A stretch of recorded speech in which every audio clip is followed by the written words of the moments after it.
Welcome to the Andrew Holland Podcast, where we talk about business, entrepreneurship, and everything in between. Now, here's your host, Andrew Holland.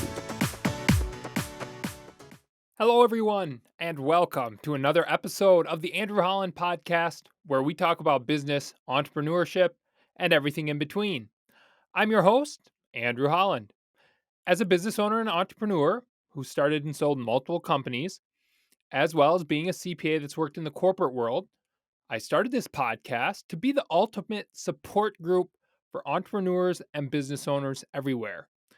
Whether you're just trying to start your journey or you've been an entrepreneur or business owner for quite some time, working through the challenging waters of running and owning a business, this podcast is intended to be your weekly go to source for inspiration, guidance, and valuable insights.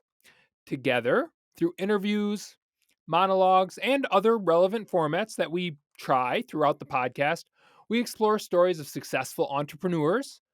We dive deep into practical business strategies, and we discuss everything in between so that we can learn, understand, and be successful in the world of business together. Because what ultimately caused me to start this is when I was going down that path, at points, I felt very, very alone. And really, all of us trying to accomplish this, run a business, grow a business, aren't alone and don't ever need to feel alone. And that's why this podcast is here. So please help me grow our support group. Follow and like us on your favorite podcast outlet, whether it's Audible or Apple Podcasts. YouTube now allows the podcasts. So if you subscribe to our YouTube channel, the Andrew Holland Podcast, you'll get those updates every week when I post the video version of the podcast. And of course, follow us on Twitter and on Threads, A Holland Podcast. That's A Holland Podcast. That's my handle. And we talk about conversations for that week's podcast and all sorts of business things or topics throughout the week. So join us by following me on Twitter or Threads. And of course, be sure you listen or watch every week and share with all your friends, family, and colleagues, because that's how we grow this group and that's how we be an inspiration for each other.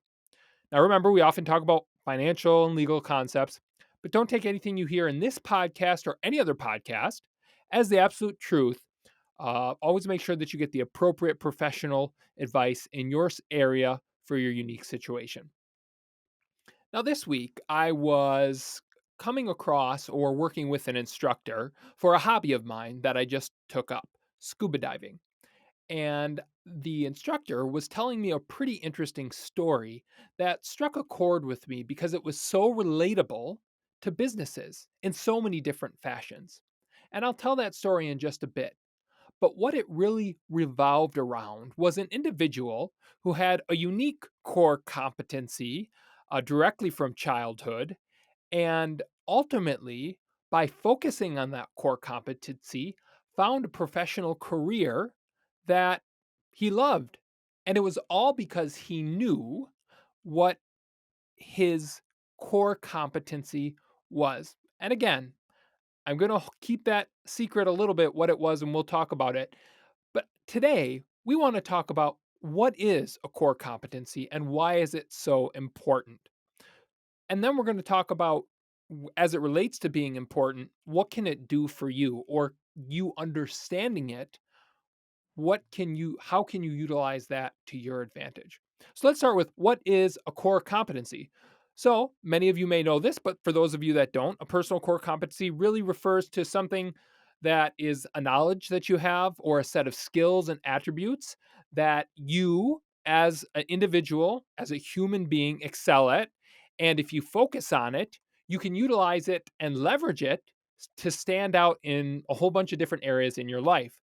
That can be career. You can be using core competencies for career success, personal pursuits, hobbies, what have you, or relationships.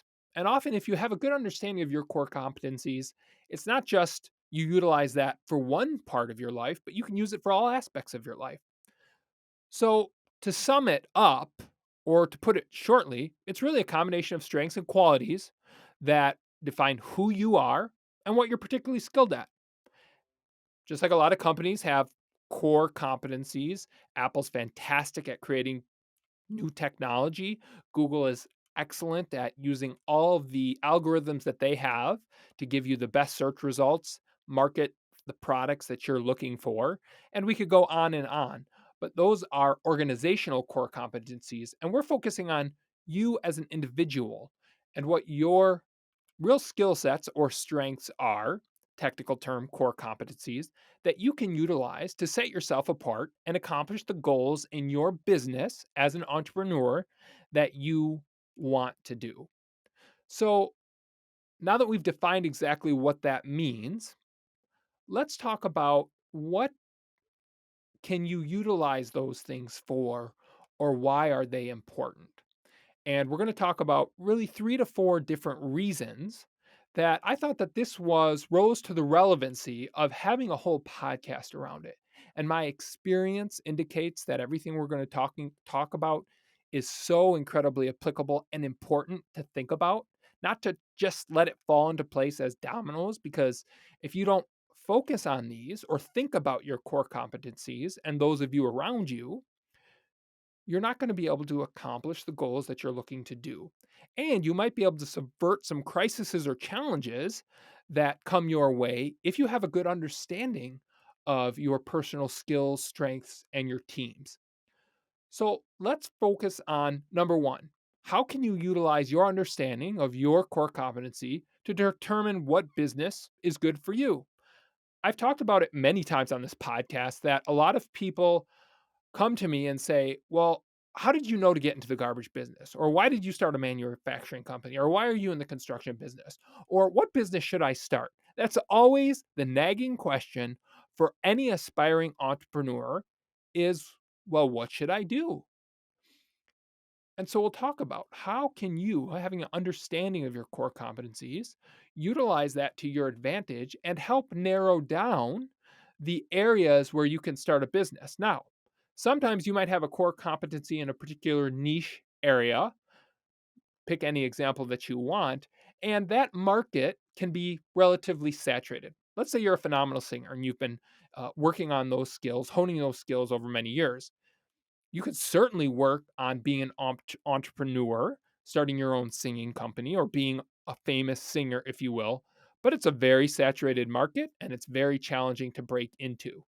My point in saying that is just because you know your core competencies or you have a skill set or a strength, it doesn't mean that that automatically is the area in which you should start a business. It doesn't mean you shouldn't either, but again, some markets are going to be a lot more challenging to get into, even if your core competency aligns with them than others. And in my experience, and I'm sure you've seen this in life, we all as humans have different core competencies, and we have more than one specific skill or strength. And you notice how I'm using core competency interchangeably with skills and strengths. And they're not exactly the same thing, but they're pretty well correlated. I also want to talk about once you've identified or you have an idea of your core competency, you've done some self assessment, you've asked people around you, how can you utilize that once you've started a business or if you're already in a business? And heck, even if you're in a corporate career, how can you utilize that to best allocate your time and efforts? And that's a real struggle for a lot of business owners. It has been for me, historically speaking. It still is for me as a business owner. And if you can think about what you're good at, that can help you be more comfortable delegating responsibilities when you need to people you trust so that you can grow your business and it's not all dependent upon you. And then lastly, when it comes to core competencies, I want us to talk about how can you utilize this idea to determine what's missing from your team, and similar to that, how can you use this to allocate your team's time and effort? So let's start first on let's start get started first on how can you use this if you're trying to start a business or you're in a business and you either want to make a change or you want to add on to the business and maybe go into a different segment that's related. How can an understanding and a focus on core competencies, skills, and strengths help you at least lay the groundwork for a foundation of where to start to make that determination? A couple minutes ago, I talked about my scuba diving instructor and a story that he was telling me. And I don't remember how it came up, but this is the one that I mentioned that I was going to hold off for a little bit. So he had a nephew, I believe it was, that straight out of his mom's womb always broke things, constantly broke things. As a kid, you give him a toy, he'd break it. Now, all kids break things, but this was to such extreme that you just didn't give him any toys that you never wanted to be broken because sure enough, and I don't remember the individual's name, nor would I disclose it anyways. Not that it's a bad thing, but we value privacy on this podcast. So, as this individual, we'll call it Henry, not the real name, but that's what we'll say. Henry got older, he continued to break things. And it wasn't just a normal 2, 3, 4 year old that broke things. Every stage of his life, he was breaking things.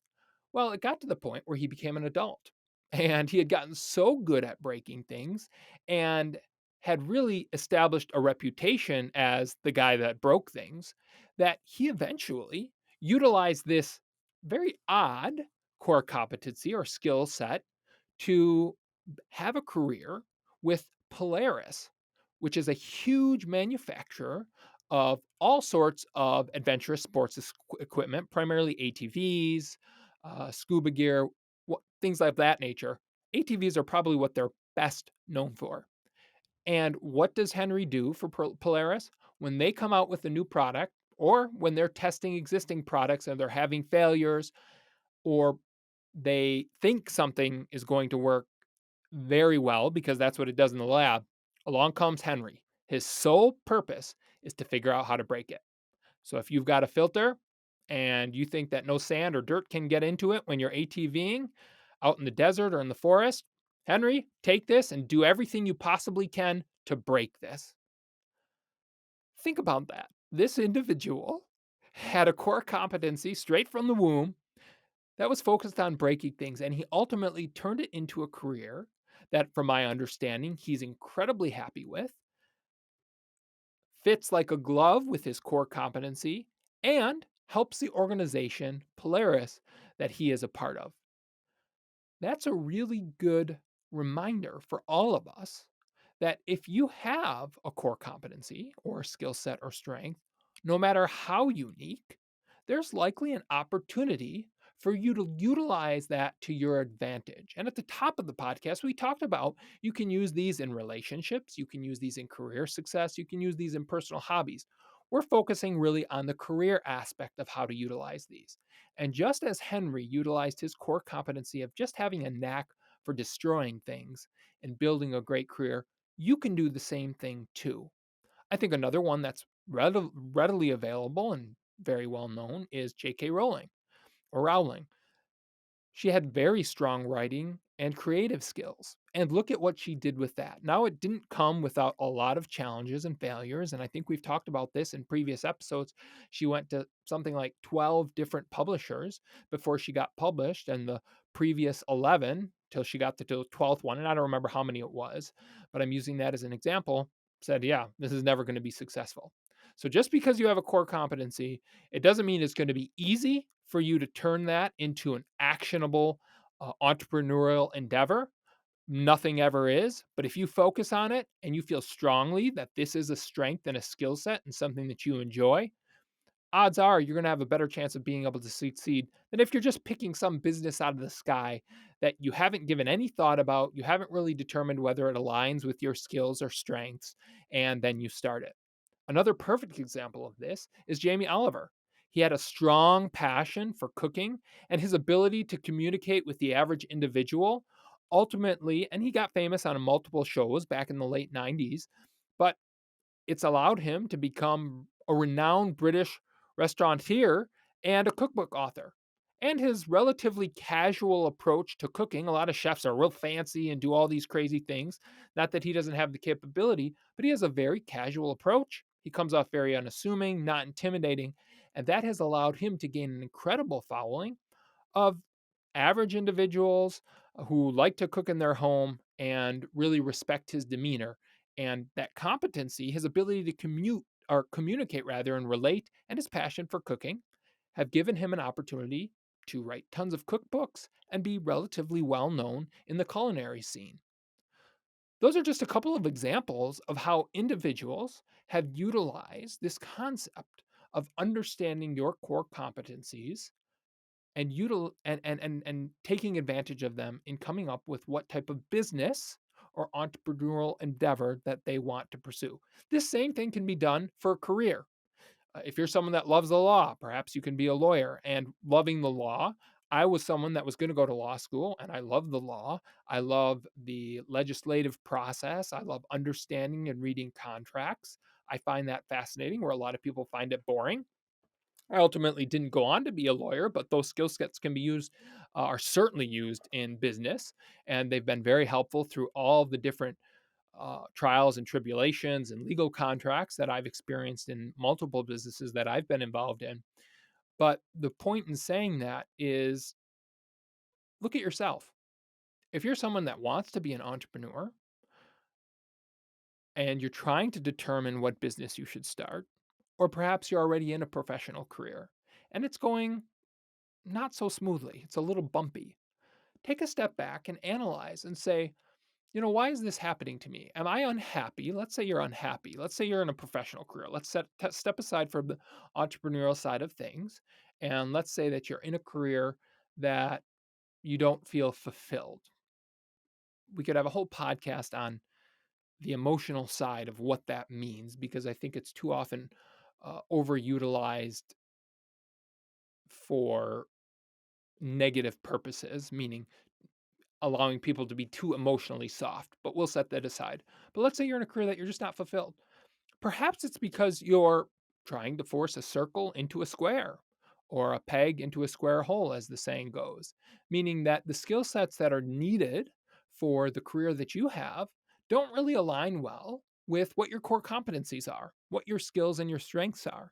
And we have talked briefly about this in previous podcasts, where if you try to put someone in a position that doesn't align with their skill sets or their strengths, in order for them to be successful, they're going to have to use double the effort, which is going to be a lot more exhausting than someone who's in a position that matches well with their core competencies.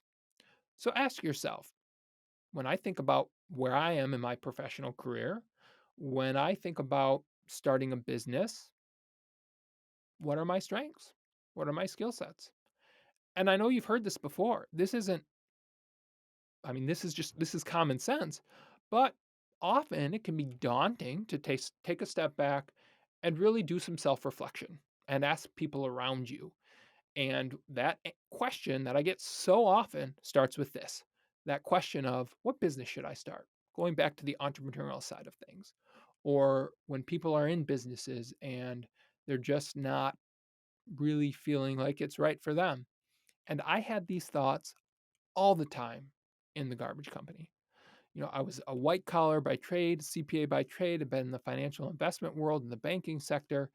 And here I found myself in blue collar work, picking up people's trash. And I often ask myself, why am I doing this? Like, does this make any sense given my skill sets and what I enjoy doing? And sometimes I still ask that. Now, there's a difference between just giving up and using that as a cop out, saying, well, this isn't my skill set or strengths, versus when you're a business owner, a lot of times you have to wear many hats, and you've got to delve into a lot of things, especially when you're new and you can't afford to hire all the individuals with those core competencies that you don't have. And so you got to figure it out until you get to the point where you're cash flowing and your business is successful enough where you can start making those additional hires and you can delegate and focus on what your strengths are. That leads us really well into the second part of what we want to talk about, and that is, how can you use your understanding of core competencies, skills, and strengths to best utilize your time and efforts? As an entrepreneur myself, and in all of my experiences with entrepreneurs and business owners, especially when it's a business you started from scratch and it's your baby, so to speak, as you grow, and there's only 24 hours in a day, and you're one human, and perhaps you have a business partner like I did, Jeff, in the garbage company, and I do in multiple companies, Caleb, my brother, in Holland Brothers Construction, Adam in Regroup Coffee and Bicycles. As you grow, and the business succeeds, you have to, if you want to continue to grow, acknowledge that you, number one, can't do everything yourself. Number two, don't have the core competencies to do everything yourself. And number three, don't have the core competencies to do everything yourself, as well as other individuals who have strengths where your weaknesses lie. And I think for me, that was a really hard part in the garbage company, giving up responsibility for customers. Customer service is one of the things that I really enjoy focusing on, and it's one of my strengths, is making sure that the customer experience is second to none, treating everybody with respect, regardless of their knowledge base in whatever industry you're in. If if you've got a scuba shop and someone comes in and they don't even know what scuba stands for, treat them the exact same as someone who comes in terms of your demeanor and how you approach them, as someone who's been scuba diving for 15 years knows it really well. What I mean to say is sometimes when you go into a shop like that, it can be a little intimidating or daunting if the manner in which the people that are managing the service counter treat you, if you don't know anything about the particular, and I'm just using scuba diving because it's a recent hobby of mine, they treat you like, "Oh, you don't know anything? Yeah, you don't belong in this shop." So one of my strengths is customer service. And when I had to give that up, answering all the phone calls and making sure, in spite of, we're talking about garbage. Think about that. We are talking about picking up people's trash. What type of customer experience can there really be? Well, there's a lot. Just like in any industry, people want it picked up. People want to be treated with respect. Sometimes people get past due for various reasons. It doesn't matter what industry you're in. And a lot of people don't think about garbage, but you have an opportunity to excel at customer service in any industry. I digress from that topic, but as I had to give that up and delegate it and train it to other people, it was tough for me. And in spite of it being one of my core competencies, I had to focus on some more strategic initiatives and purposes that well aligned with more my core competencies: growth in the company, marketing in the company, sales in the company. A couple of examples of well-known individuals that have really utilized this concept of their core competencies to focus their time and efforts and delegate. One is Brian Chesky at Airbnb. When he started it, he was also very focused on making sure that people had an incredible vacation, an awesome experience, and he was very empathetic towards his customers' experiences.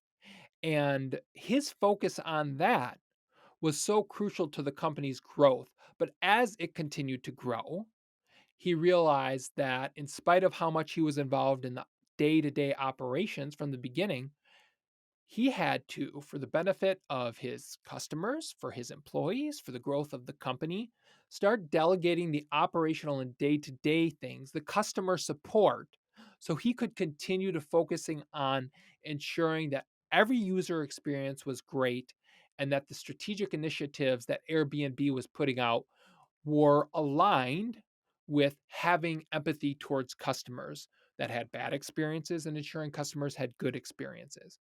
And because that was one of his strengths or skill sets, he learned that's where he needed to focus his time and attention. In spite of the importance of the operational side of things. And that's often the case with any business. As one of the owners of the company, you have to step out of the operations and focus on more strategic initiatives, but you need to divest yourself even more, and even at a strategic level, whether you have business partners or managers that are helping you grow the company, you need to focus on what are your core competencies and what aren't your core competencies. And if you find the right people to trust and you put the right people in those positions, and we'll talk about that as it relates to skill sets and strengths in just a bit here, you need to trust them and focus on what you are best at. Another example is Reed Hastings at Netflix. He had this incredible idea of starting off with bringing movies, which 15 or 20 years ago, the way you got movies was on television, whatever was playing on the antenna, the bunny ears, or you went to the movie theater.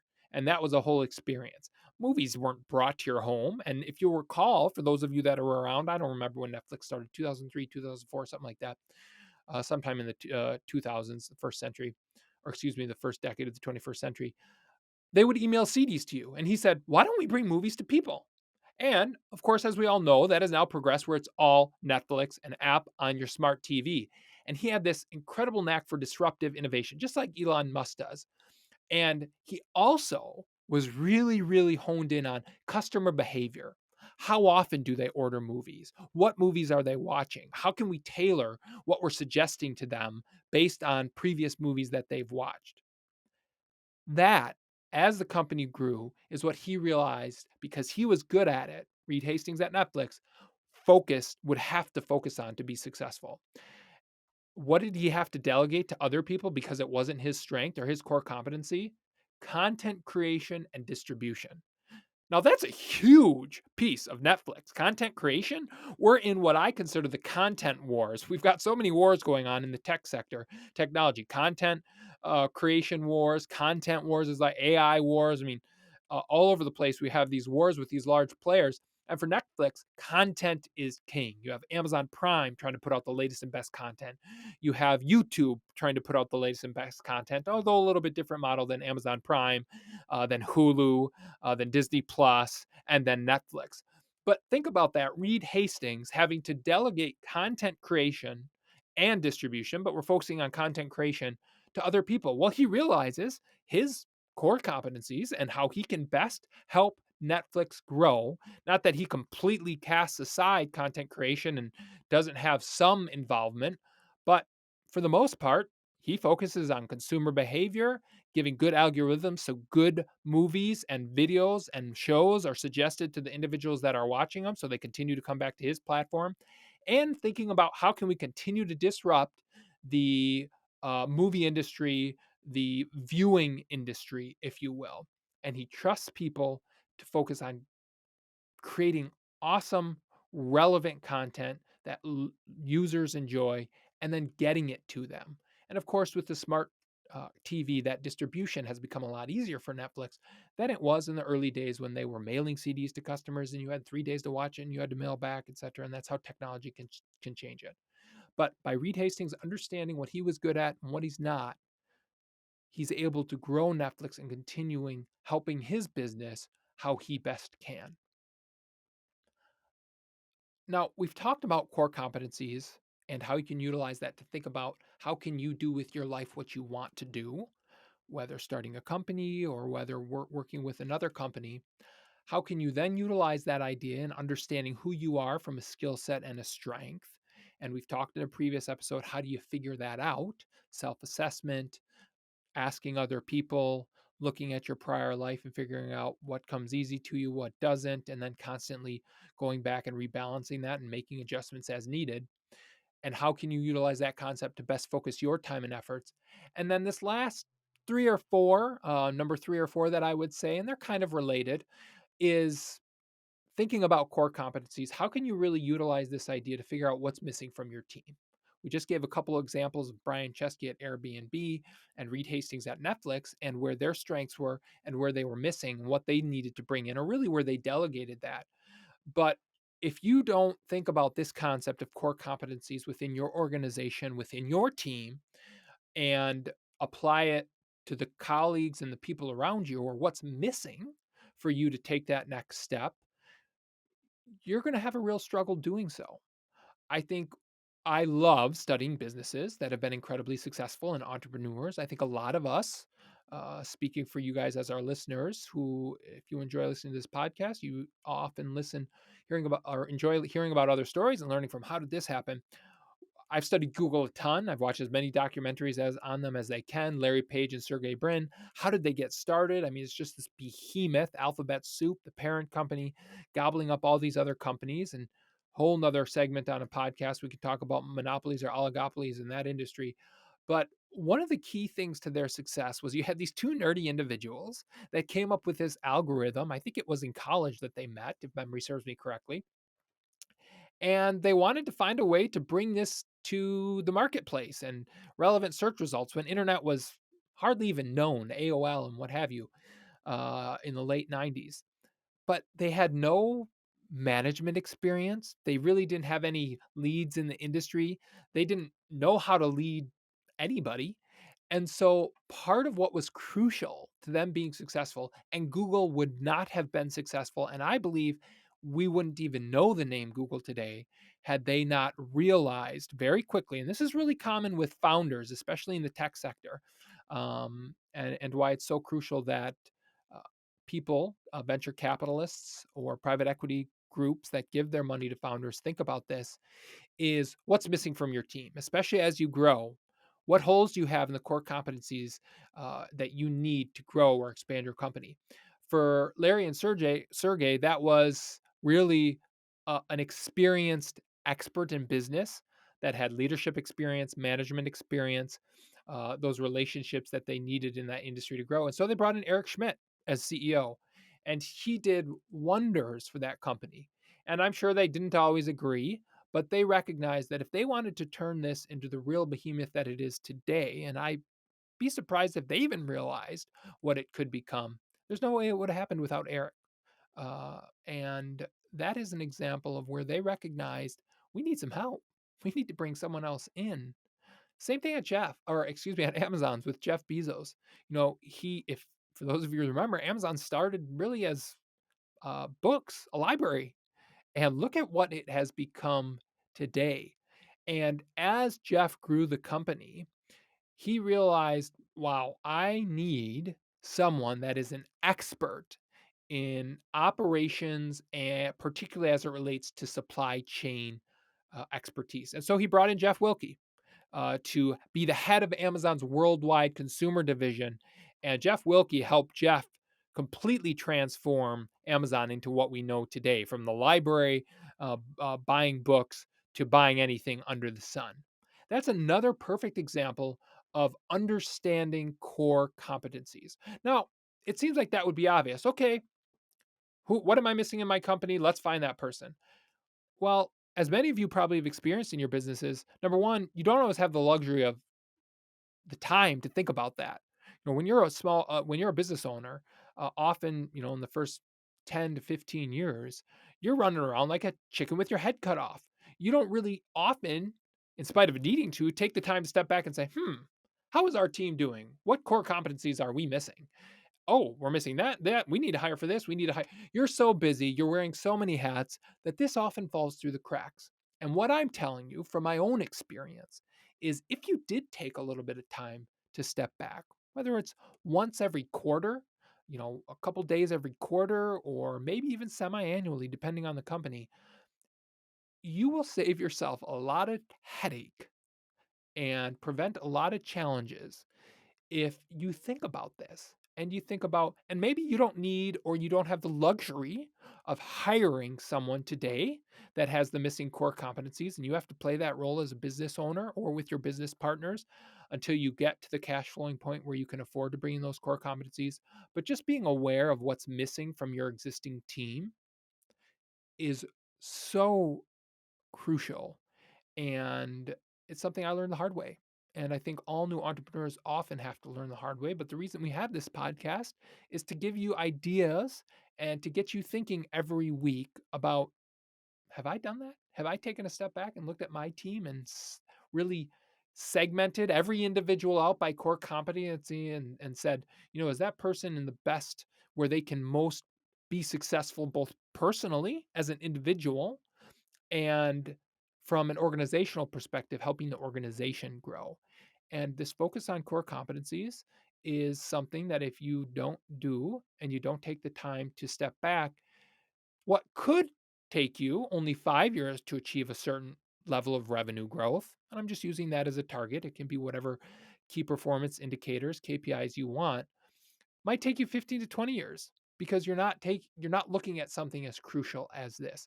I'm convinced that if Larry and Sergey never brought in Eric Schmidt, I don't know, as I said before, if Google would even be around still or if another competitor would have come in. And I'm sure there's a ton of companies that didn't do this type of analysis or didn't have this way of thinking and just don't exist. Companies we might have otherwise known. So don't let that happen to you because it's really important to think about this. And I get it. Sometimes you're not in a position to hire that $150,000 salesperson that can help you go from a million in revenue to 10 million in revenue in a matter of 2 or 3 years. I understand that. But step number one is recognizing that, having acknowledged, okay, when we have the benefit or the opportunity to do so, this is one of the first positions that we need to fill. This is one of the core competencies that we're missing for us to have the entire package, whatever industry you're in and whatever team you're trying to grow. And once we have the luxury of uh, fulfilling that core competency, we need to do it. That's step number one. Similar to this idea of developing or analyzing your team to determine what's missing is helping your team figure out, based on their core competencies, how they should best allocate their time and efforts. We just talked about you as the business owner allocating your time and efforts, understanding your core competencies, and then having the faith and the trust, if you found the right people, to delegate to other people so that they can focus on their core competencies, what their skills and their strengths are.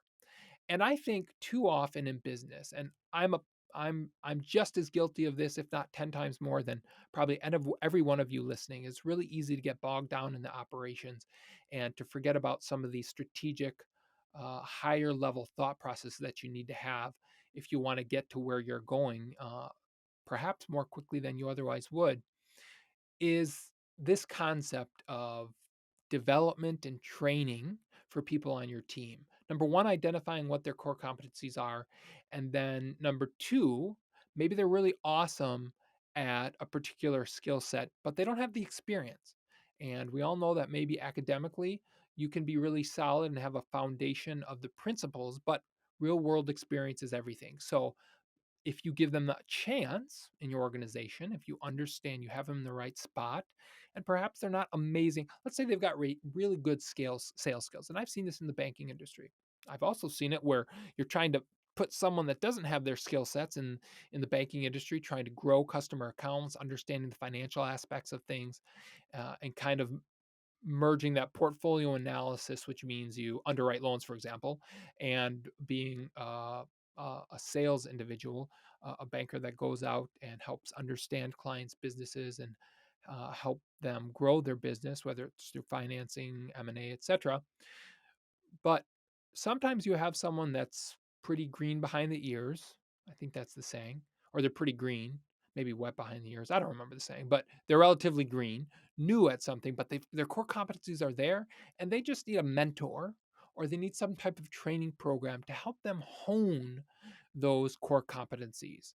And if you can do that for the people on your team, if you've step number one, identified what their competencies, their skills and strengths are, you've got them in the right position, and then you put some time and money and effort into developing them, training them, I think you will see incredible results. If you just put people in random positions and maybe they have one out of the five skill sets they need, but you're desperate to put them there, and then you put no focus or effort into developing them, they're not going to be happy. They're not going to stay with you. And you're just not going to be successful within your organization. And I know these are generalities, but we've given a number of examples, but they're really important generalities. And there's so many industries we could talk about. So I would ask you, if you're running a business right now, or perhaps, again, this is just as applicable in the corporate world as it is in the entrepreneurial world. If you have a team, if you're managing a team, or perhaps you're part of a team and you're not a manager, have you thought about this concept? Are my colleagues in the best position for them? Are they miserable because their core competencies aren't aligned with what they're being asked to do, just doesn't align with their core competencies? Same thing for myself, or same thing for me, rather, if I'm analyzing and I'm miserable in a corporate career or in a business that I'm in, you know, it can be just because it's hard, and it is hard. Sometimes it's hard. You've got all this perfectly aligned, everybody's in the right position, their core competencies are lined up, and you're doing your skill sets and strengths. It's hard. So I'm not trying to say that just because you have these things aligned and you've thought about these, everything's going to be rosy. Of course not. Anything worth fighting for, anything worth doing should be hard. Otherwise, everybody would do it and would no longer have any value or meaning. Or when you accomplished your goals, whether they be monetary goals or physical goals or whatever goals they are, they wouldn't be as enjoyable if it was easy to get there. So, but what's we often make it harder on ourselves to accomplish the goals that we say we're trying to accomplish, in spite of all of our actions leading towards truly wanting to accomplish that goal. But we miss the forest from the trees and we don't have these conversations. We don't think about this both internally, core competencies, and externally about the people around us, the teams, and have I put them in a position where they're going to be successful. And if you do that as an entrepreneur, as a business owner, you're going to see a lot more success. If you don't think about these things and you say, core competencies for myself and other people, that's not for me. That's just a bunch of mumbo jumbo trash. Well, you're going to have a lot more challenging of a time. And to get where you're going to go, perhaps you'll be able to get there. And some people do get there, but it takes them a lot longer and it takes a lot more effort and it's a lot more exhausting. And the point of having these conversations is so we can all learn from each other and think about, you know what? I'm not sure I've done that with my team, or I haven't really analyzed myself and said, I'm not really doing what I should be doing and spending my time and efforts where I can most help the business grow in achieving its goals and for myself personally. I want to hear from you. I do a lot of talking on this, and you'll notice I haven't had a guest. Little programming side note, we're building out a new studio. It's going to be fantastic, kind of taking the next step in the podcast game, if you will. And once that's done, I plan on having a whole slew of guests. But until then, I want to focus on doing that right, but continuing to have meaningful, fruitful podcasts like this. But I want to hear from you on this topic, core competencies. Where have you seen them be successful? Where have you seen them fail?